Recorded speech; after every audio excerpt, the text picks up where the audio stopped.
নমস্কার বন্ধুরা, শ্রাবণী রান্নাঘরে আপনাদের সবাইকে স্বাগত জানিয়ে আমি প্রতিদিনের মতো আবারও আজকের একটা রান্নার ভিডিও নিয়ে আপনাদের সামনে চলে এসেছি।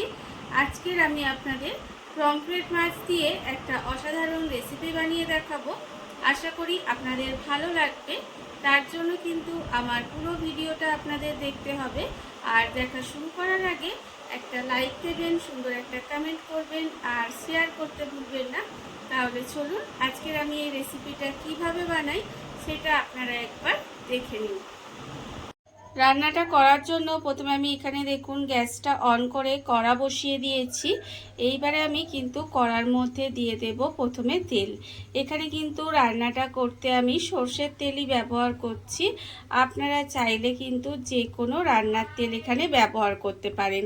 দেখুন আমি এখানে কড়ার মধ্যে সর্ষের তেল দিয়ে দিচ্ছি বেশ কিছুটা।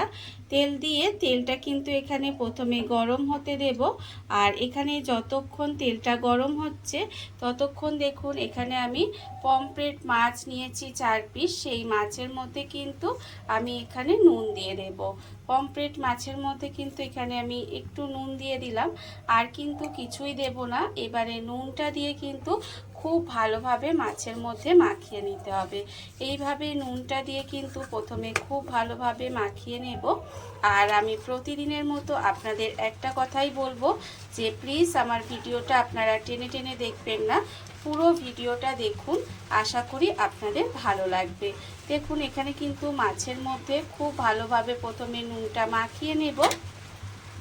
মাছের মধ্যে নুনটা মাখানো হয়ে গেছে। আর অন্যদিকে দেখুন এখানে তেলটা গরম করতে বসিয়েছিলাম, সেই তেলটাও কিন্তু এখানে গরম হয়ে গেছে। এইবারে এই মাছগুলো কিন্তু তেলের মধ্যে দিয়ে দেব। দিয়ে মাছগুলো কিন্তু এখানে ভেজে নিতে হবে। প্রথমে কিন্তু মাছগুলোকে দিয়ে আমি একটু এপিট ওপিট করে হালকা করে ভেজে নেব। খুব বেশি কিন্তু ভাজার দরকার নেই এই রান্নাটার ক্ষেত্রে। আমি এইভাবেই একটু অল্প করে হালকা করে মাছগুলো এপিট ওপিট করে ভেজে নেব। দেখুন এইভাবেই কিন্তু মাছগুলোকে প্রথমে আমার ভেজে নিতে হবে। মাছটা আমার এখানে হালকা করে ভাজা হয়ে গেছে। মাছটা কিন্তু আমি এখানে এপিট ওপিট করে হালকা করে ভেজে নিয়েছি। এবারে দেখুন মাছটা আমি এখানে তুলে রেখে দেবো। মাছটা কিন্তু আমার এখানে তুলে রেখে দিতে হবে। আর ঠিক একইভাবে কিন্তু আমি অন্য যে মাছগুলো রেখেছি সেই মাছগুলো কিন্তু আমাকে একইভাবে ভেজে নিতে হবে। এইভাবেই কিন্তু আমি উল্টে পাল্টে মাছগুলোকে হালকা করে প্রথমে ভেজে নেব। সমস্ত মাছগুলো আমি হালকা করে ভেজে আলাদা করে তুলে রেখে দিয়েছি। এইবারে আমি মাছ ভাজার তেলের মধ্যে রান্নাটা করব। এখানে দেখুন প্রথমে তেলের মধ্যে দিয়ে দেব খুব সামান্য অল্প একটু কালো জিরে ফোড়ন দিলাম। ফোড়নটা দিয়ে ফোড়নটা কিন্তু একটু ভেজে নেব।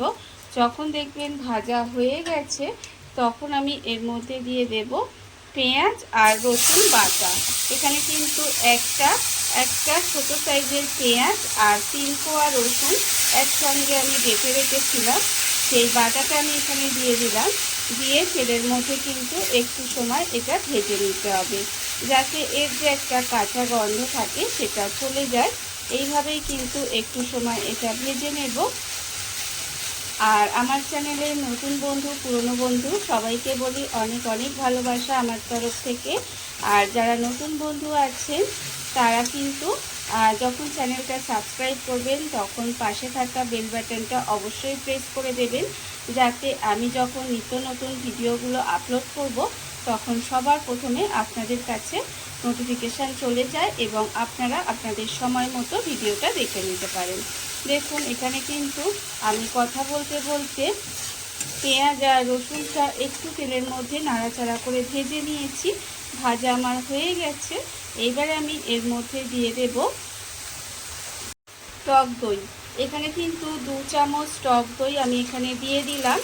আর এই সময় কিন্তু গ্যাসটাকে একেবারে লোতে করে দেবেন। লোতে করে দিয়ে কিন্তু টক দইটা দিতে হবে। দিয়ে টক দইটা খুব ভালোভাবে মিশিয়ে দেব। এইভাবেই কিন্তু টক দইটা দিয়ে গ্যাসটাকে লোতে করে দিয়ে খুব ভালোভাবে মিশিয়ে দেবেন। তাহলে দেখবেন দইটা কিন্তু আর ছানা কেটে যাবে না। আর না হলে গ্যাসটাকে অফ করে দিতে পারেন, তাতেও খাওয়ালে তো খুবই ভালো হয়। অফ করে দিয়ে তারপরে কিন্তু দইটা এইভাবে মিশিয়ে দেবেন, দেখবেন দই থেকে ছানাটা কেটে যাবে না, দইটা কিন্তু খুব সুন্দরভাবে মিশে যাবে। মেশানো আমার হয়ে গেছে, দেখুন সুন্দরভাবে কিন্তু এটা মিশিয়ে দিয়েছি। আর আমি এর মধ্যে দিয়ে দেব এবার আন্দাজ মতো নুন। এখানে কিন্তু আন্দাজ মতো নুন দিয়ে দেব। আর দেব আমি এখানে হলুদ, এখানে আমি অল্প একটু মানে নুনটা আমি এখানে আন্দাজ মতো দিয়ে দিলাম। আর দেব আমি এখানে চিনি। এখানে যেহেতু দই ব্যবহার করেছি তাই খুব সামান্য, আপনারা দেখুন একদম অল্প সামান্য একটু চিনি দিলাম। খুব বেশি চিনি দেওয়ার দরকার নেই, অল্প একটু চিনি দিয়ে দিতে হবে। দিয়ে আবারও কিন্তু খুব ভালোভাবে মিশিয়ে নেব। আর এই রান্নাটায় কিন্তু আমি হলুদ ব্যবহার করিনি, আপনারা দেখতে বুঝতেই পারছেন, যার জন্য আমি মাছেও হলুদ ব্যবহার করিনি। আর মাছটা নুন দিয়ে মাখিয়েছি। আর এই গ্রেভিটাতেও কিন্তু আমি এখানে হলুদ ব্যবহার করছি না। দেখুন এবারে আমি এর মধ্যে দিয়ে দেব লঙ্কার গুঁড়ো। লঙ্কার গুঁড়ো আমি এখানে দিয়ে দেব অল্প সামান্য পরিমাণে। তার কারণ হচ্ছে আমি আপনাদের পরে বলবো কারণটা। দেখুন আমি এখানে সামান্য অল্প একটুখানি লঙ্কার গুঁড়ো দিয়ে দিলাম। দিয়ে আবারও কিন্তু এটা মিশিয়ে দিব। আপনারা চাইলে কিন্তু এখানে কাশ্মীরি লঙ্কার গুঁড়ো ব্যবহার করতে পারেন। দেখুন লঙ্কা গুঁড়োটা দিয়ে আমি এখানে খুব ভালোভাবে মিশিয়ে দিয়েছি। এইবারে আমি এর মধ্যে দিয়ে দেব সর্ষে বাটা। এখানে কিন্তু হাফ চামচ সাদা সর্ষে আর হাফ চামচ কালো সর্ষে আর 3টে কাঁচা লঙ্কা একসঙ্গে আমি বেটে রেখেছি, সেটা কিন্তু এর মধ্যে দিয়ে দিলাম। আমি সেই জন্যেই কিন্তু এর আগে বলছিলাম যে লঙ্কা গুঁড়োটা কম দিলাম, তার কারণ আমি সর্ষে বাটার মধ্যে কাঁচা লঙ্কা ব্যবহার করেছি। আপনারা যতটা ঝাল খাবেন সেটা বুঝে কিন্তু এখানে লঙ্কা গুঁড়ো বা কাঁচা লঙ্কাটা ব্যবহার করবেন। দেখুন আমি এখানে সর্ষে বাটাটা দিয়ে দিয়েছি, দিয়ে আর বেশিক্ষণ কিন্তু আমি এটা কষাবো না। এইবারে আমি এর মধ্যে দিয়ে দেব জল।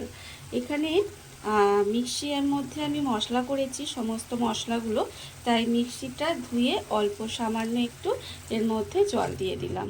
দেখুন অল্প একটু জল দিয়ে দিলাম। আর কিন্তু খুব বেশি যে আমার এখানে জল দিতে হবে তার দরকার নেই, তার কারণ গ্রেভিটা কিন্তু আমার খুব বেশি পাতলা হবে না, সেই জন্য এরকম একটু ঘন ঘনই গ্রেভি হবে। সেই জন্যই কিন্তু আমি এর মধ্যে আর জল দেব না, শুধুমাত্র সর্ষের বাটিটা ধুয়ে আর অল্প একটু এর মধ্যে জল দিয়ে দেব।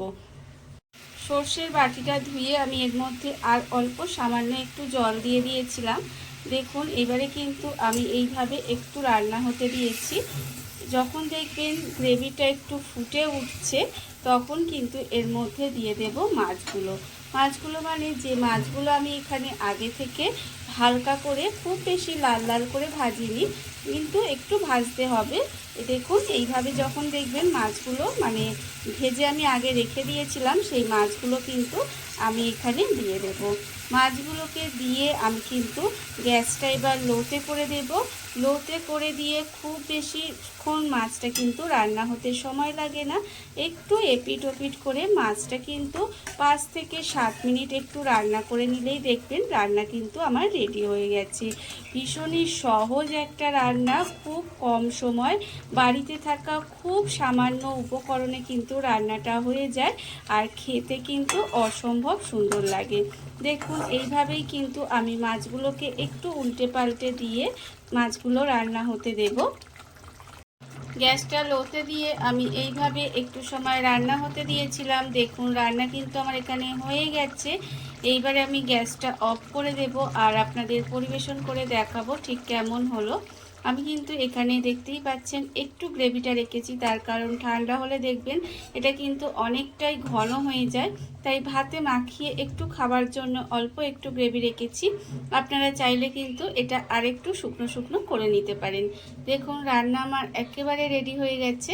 এইবারে আমি আপনাদের পরিবেশন করে দেখাবো ঠিক কেমন হলো।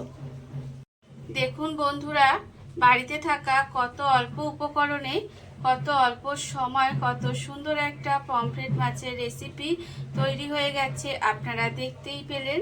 আর এটা কিন্তু খেতে অসম্ভব সুন্দর হয়। এইভাবে আপনারাও কিন্তু একদিন হলেও বাড়িতে বানিয়ে দেখতে পারেন। আর এই ভিডিওটা যদি আপনাদের ভালো লেগে থাকে, আপনারা যদি ফেসবুক থেকে দেখে থাকেন পেজটি ফলো করে দেওয়ার অনুরোধ রইল। আর যদি ইউটিউব থেকে দেখে থাকেন চ্যানেলটি সাবস্ক্রাইব করে নেওয়ার অনুরোধ রইল। তাহলে চলুন ভিডিওটা আমি এখানেই শেষ করছি। আপনারা সবাই ভালো থাকবেন, সুস্থ থাকবেন। আবারও হাজির হব নতুন কোনো রান্না নিয়ে।